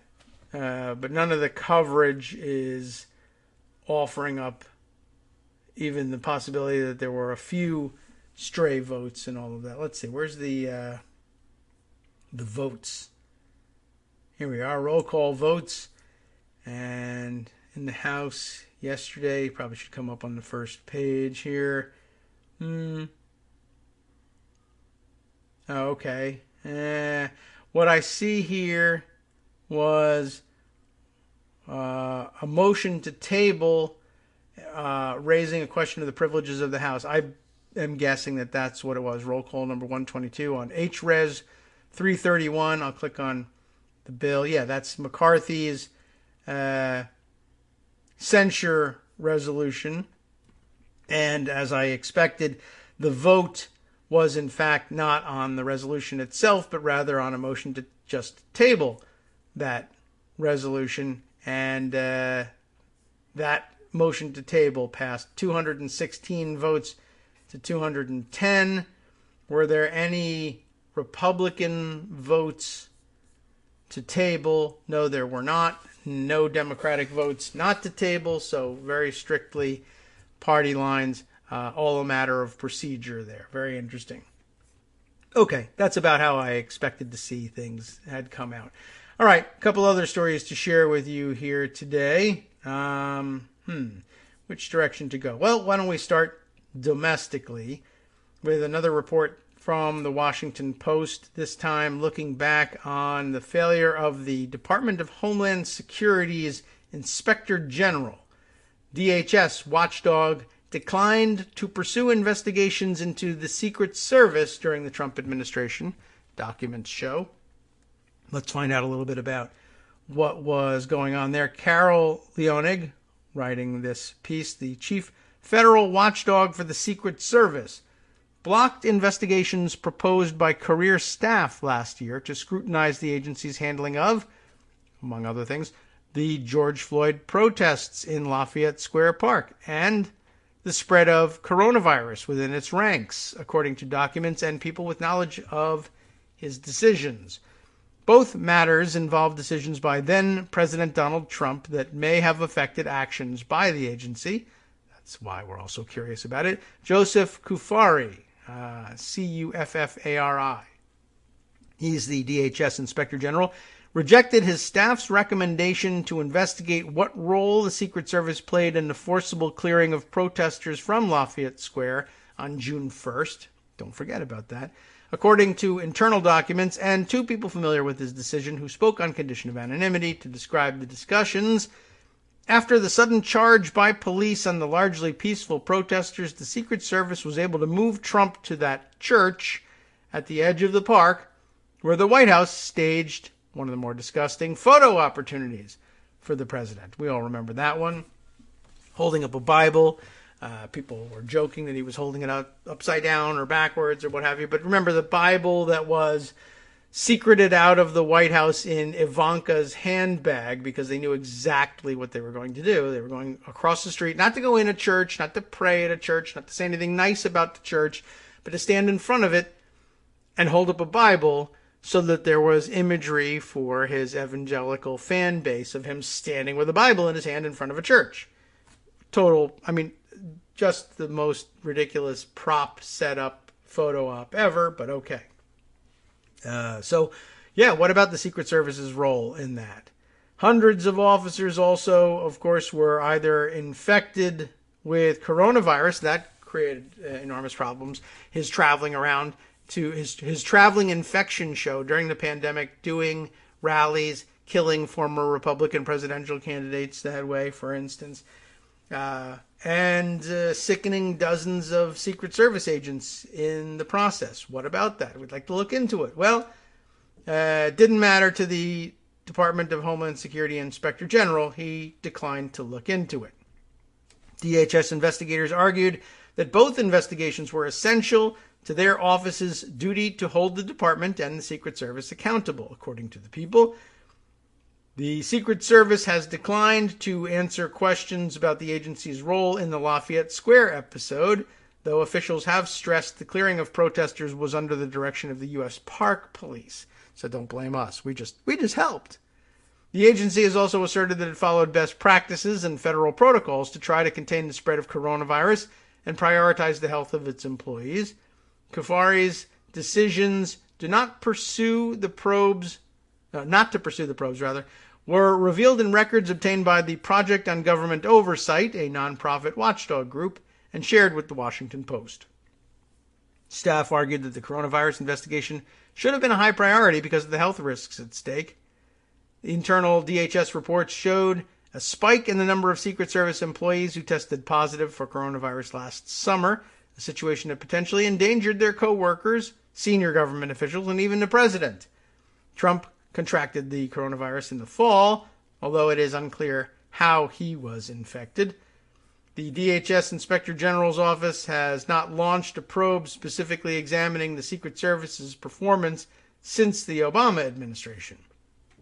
Erica Paulson, spokeswoman for the Inspector General, said in a statement that Cuffari prioritizes investigations based on a limited budget and greenlights those that target the highest risks and are likely to have the greatest impact. Our office does not have the resources to approve every oversight proposal. That's a pretty weak excuse. We have less than 400 auditors and inspectors to cover the entire Department of Homeland Security. It's probably insufficient. An agency with almost 500,000 employees and contractors. Like all IGs, we have to make tough strategic decisions about how to best use our resources for greatest impact across the department. In both of these cases, we determined that resources would have a higher impact elsewhere. I guess we disagree with that to some extent. Staffers inside the IG's office privately complained that Cuffari, a Trump nominee confirmed in 2019, who previously worked for two Republican governors in Arizona, Jan Brewer and Doug Ducey, what a pair, at times appeared skittish about investigations that could potentially criticize the president's policies or actions. What do you know? That, according, of course, to people with knowledge of the discussions. Paulson disputed that, noting that Cuffari launched probes that examined controversial policies of the Trump administration, including those of DHS detention facilities. Kufari's last office reported last year on the Secret Service's total spending for Trump's 2018 visit to the Trump Turnberry Golf Course in Scotland, an audit requested by Congress and launched by Kufari's predecessor. Evidence that IG Kufari does not shy away from politically sensitive topics can be found in numerous DHS OIG reports, as well as other ongoing projects, Paulson said in her statement. Do we believe her? I don't know. The revelation that he declined to approve the two proposed Secret Service investigations could fuel criticism that Kufari provided weak oversight of the second largest federal agency at a time when Trump frequently used the DHS to implement some of his most polarizing policies, and indeed used the Secret Service to steal some of the most controversial monies from the taxpayers by forcing them to rent all sorts of facilities to guard him. But that doesn't get mentioned so far. The House Committee on Homeland Security, chaired by Benny Thompson of Mississippi, has raised alarms about what he considers Kufari's failure to conduct thorough investigations, and he has scheduled an oversight hearing today, Wednesday, on the Inspector General's oversight. Kufari pulled his punches on exactly what type of sensitive reviews his office was created to perform, said Nick Schwellenbach, senior investigator at Project on Government Oversight. It doesn't look like he's an independent watchdog. Last summer, staff investigators in the Inspector General's office believed they had strong arguments for taking a close look at the Secret Service's handling of both the Lafayette Square clearing and the agency's coronavirus protocols. Both issues had spurred intense criticism. First, for violating Americans' right to protest, and second, for potentially endangering workers' lives and public health. According to internal documents, Kufari's investigators submitted a draft plan on June 10th to investigate whether the Secret Service violated its use of force policies in the June 1st clearing of Lafayette Square, an abrupt move by law enforcement about 30 minutes before Trump marched through the park for a photo op. The staff noted that hundreds of protesters had been shot at with rubber bullets and sprayed with chemical irritants. 60 people had been injured, and I think at the time we gave some time over to, by the way, just what are these rubber bullets? We call these things rubber bullets, and they're sometimes these enormous canisters, just these gigantic things. Like, wow, if you fired that out of a gun and hit me with it, knock you out cold. It could break your ribs. Rubber bullets. Seems like a misnomer. Trump and his aides, of course, planned the walk across the park to project a look of strength and control over the city amidst the civil unrest that followed Floyd's death. The U.S. Park Police order that came about 6:30 p.m. to forcibly clear Lafayette Square shocked senior D.C. police officers and National Guard officers on the ground, they've said, because the protesters that Monday had been largely peaceful and did not pose an imminent threat. But at a June 18th meeting to discuss possible new investigations, Kufari said the office would not probe the Secret Service's handling of the protests or clearing of the square, according to the two people familiar with the discussion. Instead, the Inspector General suggested that Secret Service Director Jim Murray could look into the episode, they said. Okay, so the Secret Service could do their own investigation. I don't know what came of that. But yeah, it just occurred to me in reading this that they really swung the pendulum there. It does bear some investigating how it is that the Secret Service personnel apparently earlier in the protest decided that Trump needed to be removed to the bunker, as though the protest posed some imminent threat to his safety inside the White House. And then that the Secret Service would then go along with the idea of, why don't we participate in a scheme to plunge the President of the United States straight into that crowd and across the street for a photo op, which of course means dispersing the crowd through any means necessary. I mean, I don't know what their ability to object and refuse really was, but it certainly would bear some investigating. Anyway, staff investigators were, as you might imagine, taken aback by this whole thing. Given that the Secret Service is the primary agency responsible for ensuring the president's security for any movement that he makes in public, the Secret Service's agents and supervisors would have been directly involved in planning his walk across Lafayette Square. Paulson said the Inspector General chose not to review the Secret Service's role there because he determined the U.S. Park Police played a larger role. Well, why not get to the bottom of that instead? I'd like some answers, by the way, about why they didn't do anything to protect him on January 6th. Might we ever get any answers on that? Not from this guy. We'll be right back. Hi, it's me, David Waldman, your host for Kagro in the Morning. I have good news to report. Many more listeners like you are making critical contributions that keep our show on the air. Makes good sense, of course, and patreon.com, Patreon.com, makes it simple. Now you can make easy, secure, recurring monthly contributions to support our show. Patreon.com/KagroX gets you straight to our donation page. Maybe you'd like to thank us for helping keep you sane during the Trump era. Maybe you're looking forward to in-depth explanations of what's going on in the Biden administration. Whatever it is that keeps you listening, we need your help to keep bringing it to you. And hey, if you happen to prefer using PayPal or even the Square Cash app, we're up and running with those options too. Thanks again, everyone, for all of your support. We literally could not do this without you. Welcome back now to the Kagro in the Morning Show here on Netflix Radio. There's considerably more to this Washington Post piece. It's actually quite long and detailed.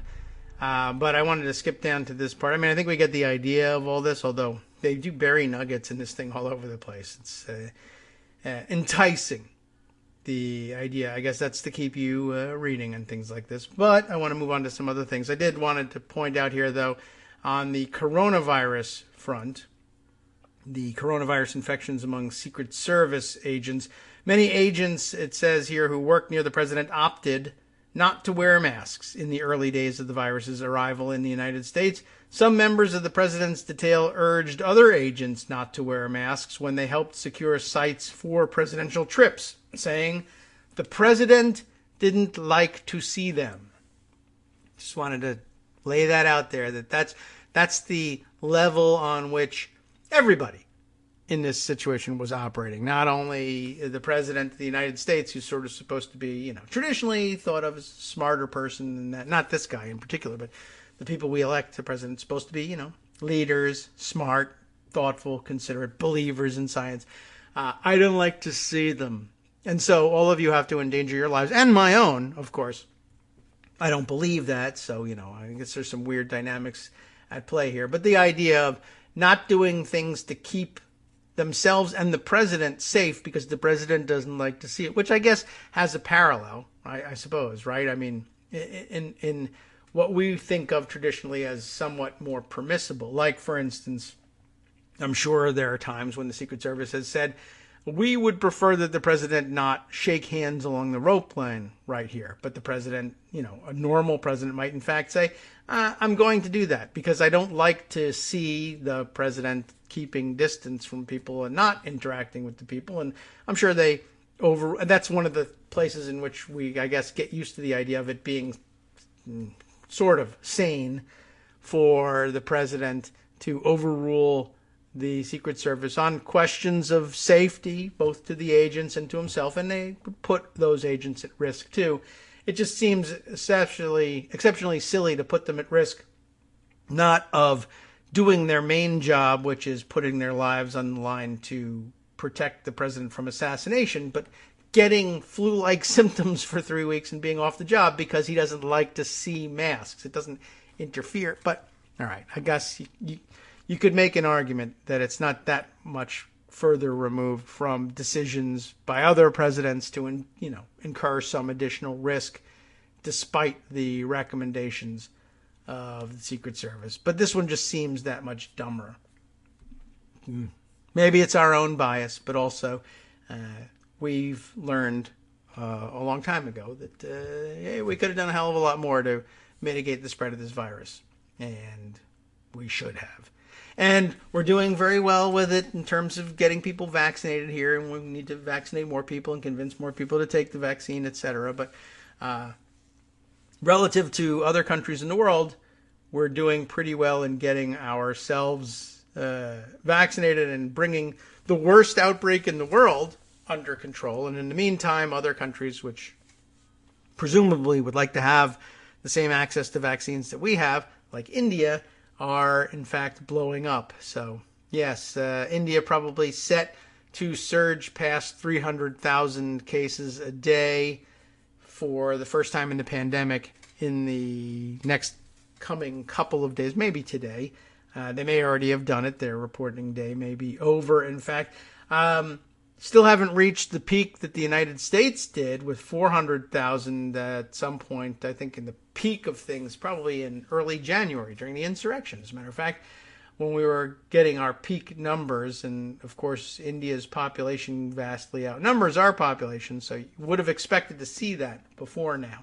But they're having their wave now, and even though we're immunizing ourselves at a rapid pace, it sort of feels like the sort of conditions and the size of the population and the difficulty in treating such a large population, densely packed population as well, with fewer medical resources available to them, has the feel of a place from which another variant, which might prove somehow invulnerable to our own vaccination efforts, would come creeping out of that situation and come back to bite us all in the ass. And what can you do? You you can blame Donald Trump for it, but I don't know that he'll be in a position to exact any revenge on him if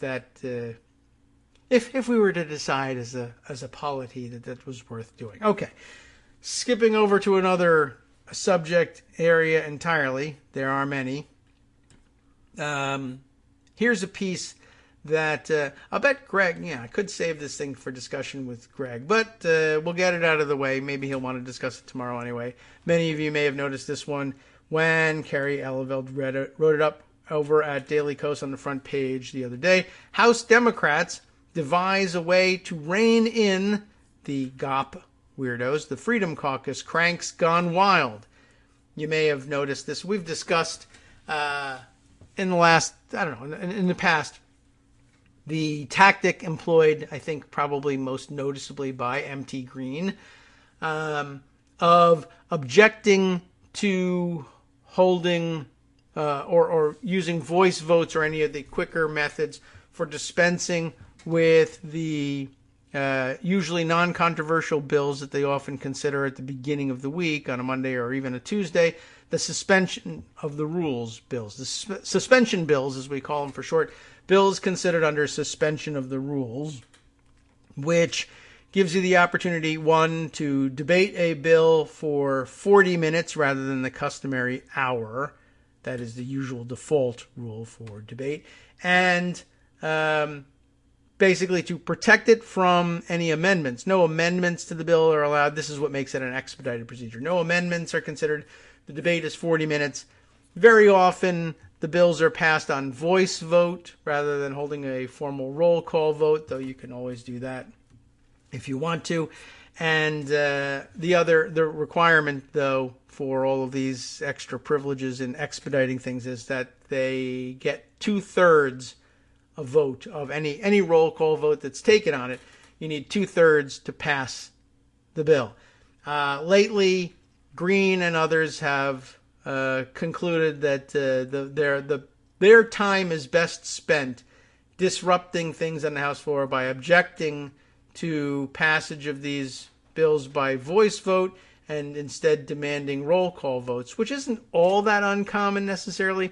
Not usually, really, though, as a tactic to delay procedures in the House. But, many years ago when I was there, I frequently saw that people did ask for roll call votes just because they were their own bills. And sometimes people would ask for it on their own bill because they wanted to have a vote in the House. And, they weren't really looking to use it as a gotcha to force people to vote against it or anything. They just wanted to show that the bills I proposed had overwhelming support in the House, to show what an effective legislator they are. But in this case, they are preventing people who really did want to see the measure go through very quickly and become effective from having the result of quick enactment thanks to nearly universal support among House members. They're forcing them to vote and to wait. And of course now under COVID, the voting protocols are such that it was another issue entirely back in the day, pre-COVID, when you would have 10, 12, 15 suspension bills stacked up and waiting for votes.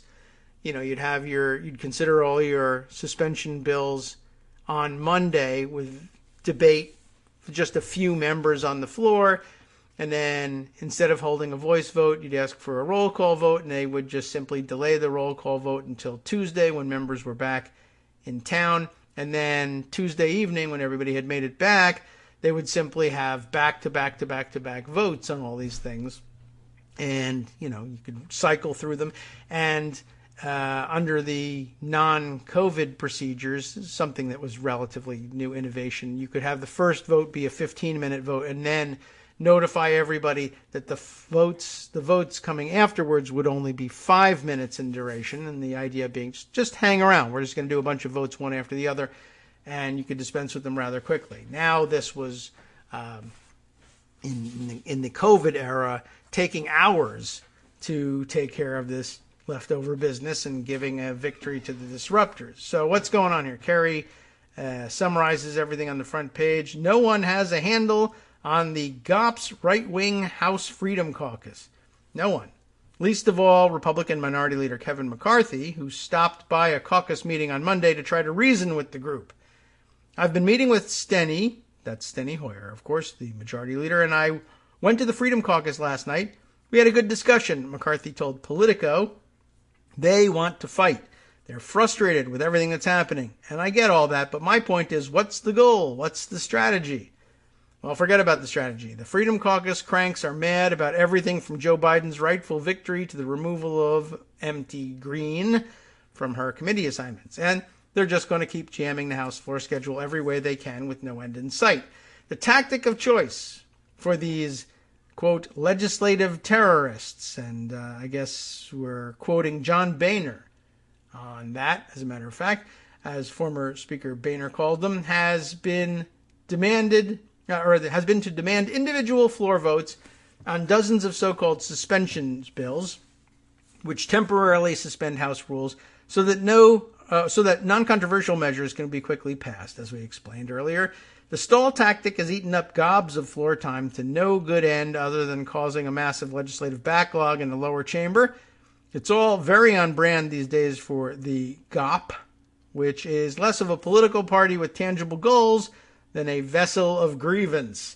McCarthy's inability to rein in the Cranker-McCrankerton caucus has left Democrats to devise a workaround that appears to finally be at hand. House Majority Leader Steny Hoyer is reportedly planning to bundle the suspension bills into a single package for floor votes, which, he suggested, would save us somewhere in the neighborhood of 7.5 hours, presumably on each suspension bill.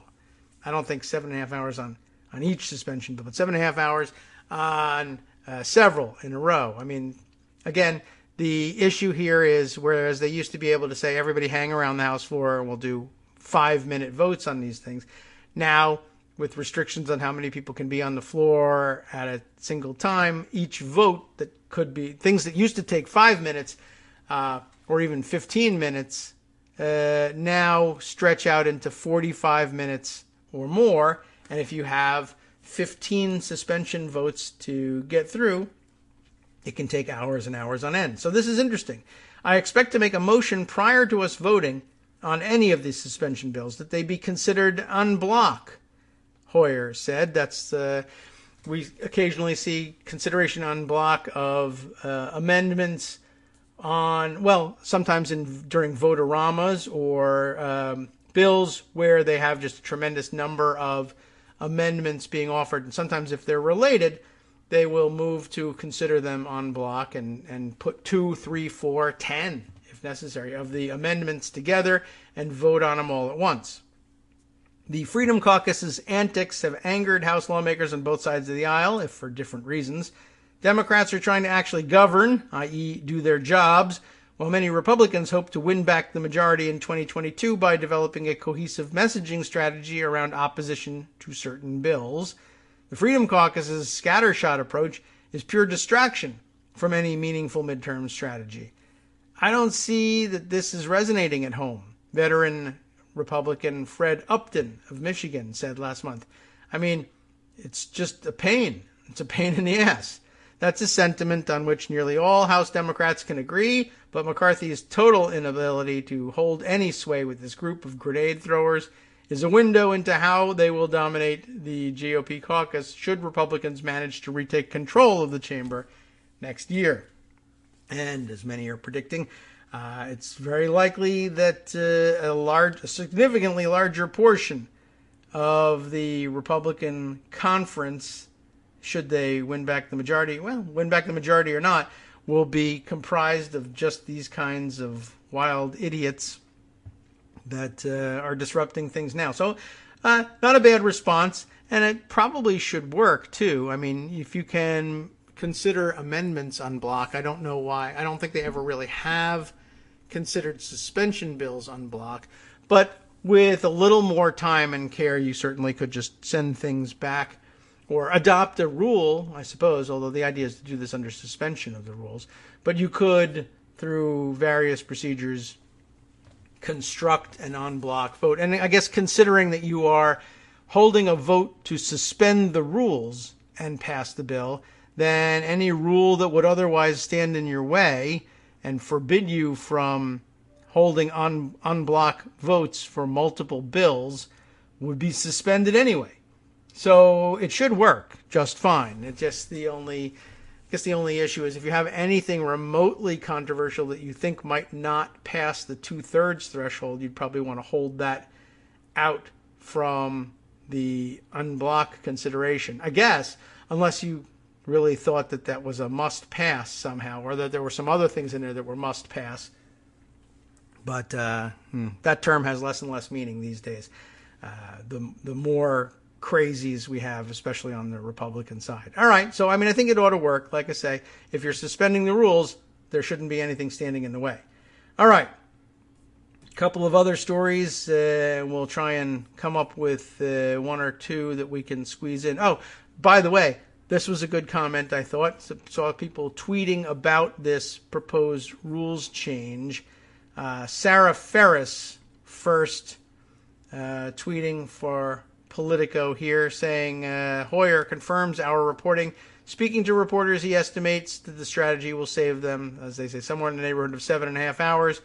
Still talking to McCarthy on the issues, etc., etc. But the comment made about Ferris's comment on her reporting from Molly Reynolds was interesting. Molly Reynolds, a senior fellow at Brookings Institution, saying, a rules change to speed up a process that in itself involves setting aside the rules temporarily is peak House procedure. And I guess that's true. But like I said, it's a pretty simplistic thing when you think about it, right? If you're going to be suspending the rules, then suspend the rules about putting these things together as an en-bloc amendment. It should work just fine, and it's actually quite clever. In the end, I kind of enjoy it. All right. Few other things to share with you. There are many. Well, let's see. Maybe we go in this direction. Oh, there's so many things that we could throw in here. I like this idea. I saw a piece in The Guardian today also being tweeted around. That's how it came to my attention, and we might be able to squeeze it in here before we end things. The Guardian reminding me that perhaps it's time to subscribe to them, given how often I turn to their pages. It's a good thought. Australian politics, the subject on this one. Not something I know a great deal about, but I'm able to pick up on this one. One, because they're covering it from England, which I know not much more about, but it has an American angle. Former U.S. intelligence director backs Turnbull. Remember, we mentioned Malcolm Turnbull and his idea of taking on the Fox Murdoch empire. And now a former U.S. intelligence director backs Turnbull and Rudd, another Australian politician, joining in this call. The call being for a Murdoch media inquiry. James Clapper, nobody's favorite, but okay, it's out there. James Clapper says a royal commission into Rupert Murdoch's empire in Australia is a good idea for the sake of transparency. Well, take a look at the piece here. Catherine Murphy, the reporter on For this piece, the former U.S. Director of National Intelligence, James Clapper, has backed the call by former Australian Prime Ministers Kevin Rudd and Malcolm Turnbull for a royal commission into the Murdoch media, saying Australia needs to take preventative steps to avoid any slide into, quote, truth decay. Sounds like tooth decay, but it's not. The cavity creeps, though, might be common to both. In an interview with Guardian Australia, Clapper, a retired lieutenant general in the U.S. Air Force and the top intelligence official for 7 years under former U.S. President Barack Obama, said Fox News was a, quote, megaphone for conspiracies and falsehoods in America. He said the storming of the U.S. Capitol on January 6th had demonstrated a clear connection between truth decay and the risk of civil disobedience and unrest. See, we might need a Kerner Commission for this after all. I have spoken a lot about the phenomenon that is not just in the United States, but in other places as well, of what the Rand Corporation has very aptly and cleverly called truth decay. Clapper, who is a CNN analyst, said, "This is the whole business of disregarding facts and objective analysis and empirical data. Unfortunately, in this country," I guess he means the U.S. here, "we've fallen into two separate reality bubbles, one of which is fomented and amplified by Fox News. Rupert Murdoch and Fox is part of a larger issue we have in this country, to the extent that anyone feeds, amplifies, expands, embellishes truth decay. That is insidious and dangerous to democracy." Clapper said his view was an inquiry into the activities of the Murdoch-owned media, led by credible people in Australia, would be a good idea for the sake of transparency and objectivity. Probably for people around the world, really. Certainly the English-speaking people who can read the report firsthand. The former top U.S. intelligence official entered the fray after Turnbull was interviewed this week by the U.S. cable news network CNN, and in his remarks drew a link between the assault on democracy on January 6th in Washington and the hyper-polarization delivered by Fox News and the other players in the right-wing populist media ecosystem. Echo, E-C-H-O system. The question you have to ask yourself is America a more divided country than it was before, thanks to Murdoch's influence? And the answer must be yes, Turnbull said on CNN. The two former Australian prime ministers have spearheaded the Royal Commission campaign as a means of highlighting the need for greater media diversity in Australia. Clapper said there had been an effort in the U.S. after the riot in Washington to put together a bipartisan commission to study the causes and events surrounding the insurrection, but that had run into all kinds of difficulty. We've discussed that. He said Nancy Pelosi, the Democratic Speaker of the House of Representatives, had wanted to establish the commission a la 9/11, as he puts it, to do a detailed critique of what led to the insurrection and the events of that day, but that had run into partisan headwinds because Republicans don't want to do that. We should have, in my mind and the minds of many other people, we should have a commission similar to what was done after 9/11 for what happened on January 6th. And I would certainly think a commission would be a good thing for Australia to do. Clapper said, having watched the storming of the Capitol by enraged supporters of the former Republican president, Donald Trump, he was struck by the fanaticism of the people, the ferocity of their fanaticism. They believed the big lie, that the 2020 presidential election was stolen by the Democratic Party, it says in brackets here, and that's why what I'm calling truth decay is so dangerous to the fabric of a democracy. He said Fox News was the principal media component of this general trend toward truth decay in the U.S., and the trend was quite threatening to the basis of our country and society. He said the main challenge of establishing an inquiry either in the U.S. or Australia would be putting together a group of people who would be viewed as objective and not partisan to do that. But I think it's absolutely crucial. There's a little bit more to it, just by way of explaining, like why Clapper? Well, Clapper apparently is a regular visitor to Australia and said Australia would be well placed to bolster its institutions and examine any corrosive forces because the country still had time to counter truth decay. It appears to me from afar that the case of truth decay that Australia might have is not nearly as severe as what we have. 500,000 people signed a petition supporting a royal commission into the Murdoch media and broader issues of media diversity. Both Rudd and Turnbull have appeared before a Senate inquiry into media diversity, examining the dominance of News Corp Australia and its impact on democracy, a probe triggered by that petition. News Corp executives hit back strongly against the campaign when they fronted the media diversity inquiry in February. Michael Miller, the executive chairman of News Corp Australia, or Australasia rather, dismissed what he termed sloganeering about the outsized influence of the editors in the organization, noting Australia currently had 9 federal, state, and territory governments, 4 of them coalition-run and 5 Labour-run. That probably makes more sense to you Australians than it does to me, but that brings us to the conclusion of the article. Interesting thought, by the way. I guess if you wanted to have a really outside commission, really outside the influence of American elective politics, it actually would be pretty difficult to put that together here in the United States, just in terms of bringing together a group of people that would somehow be universally accepted as nonpartisan. I don't think anything would be universally accepted anyway. But what an interesting approach.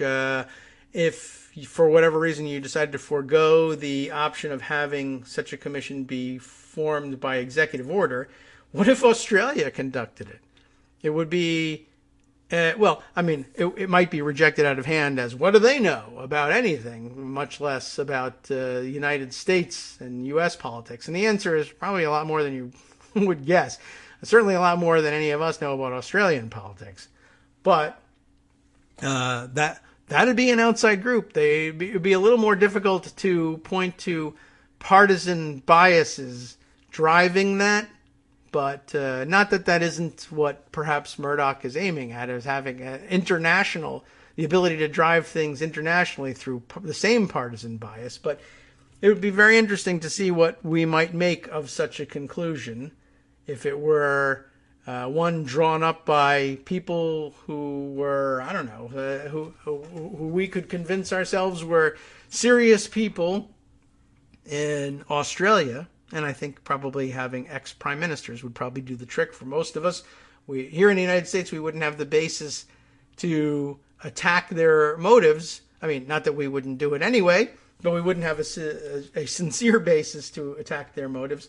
It might be an interesting thing to do. Hey, the report's going to be written in English. You're going to be able to read it. It's going to be spelled funny, be pronounced funny in some ways, but maybe that's an option, or maybe it's something we could do for one another. Sometimes, for instance, people have trouble with, the opposite. Instead of self-critique, they have trouble with self-promotion, right? And sometimes you can't toot your own horn. It gets in the way of self-promotion. Somebody else, though, can say, are you kidding? You have this fantastic track record. You should absolutely be trumping it everywhere. Well, it's easier for you to do about me than for me to do about me, and maybe we could trade. Wouldn't be a bad idea if Australia conducted this investigation, and we might be able to return the favor if necessary. But right now, Clapper seems to be saying that the Australians are quite capable of handling their own investigation of themselves as well, and good luck to them. I'm glad they still have that ability. They should make the most of it. All right, time for us to wrap things up here for today. There's still plenty to get to. Any number of directions we could have gone in today. That makes for an exciting show tomorrow when Greg Dworkin returns. And who knows, maybe he'll want to catch up more on some of that process discussion. And, there'll be more, I'm sure, to discuss in terms of reaction to the verdict and the path forward. More that we'll hear from the president, I am sure, and more complaints we'll hear from Republicans about what the president had to say in the wake of these things. All right, I guess I'll just throw out one other international development without reading through the entirety of the article, but also can't anyway because it's firewalled. The Independent over in the UK taking note that other English-speaking members of the English-speaking community, the rest of the Commonwealth countries. We're not Commonwealth country, of course, but they're taking care of our business.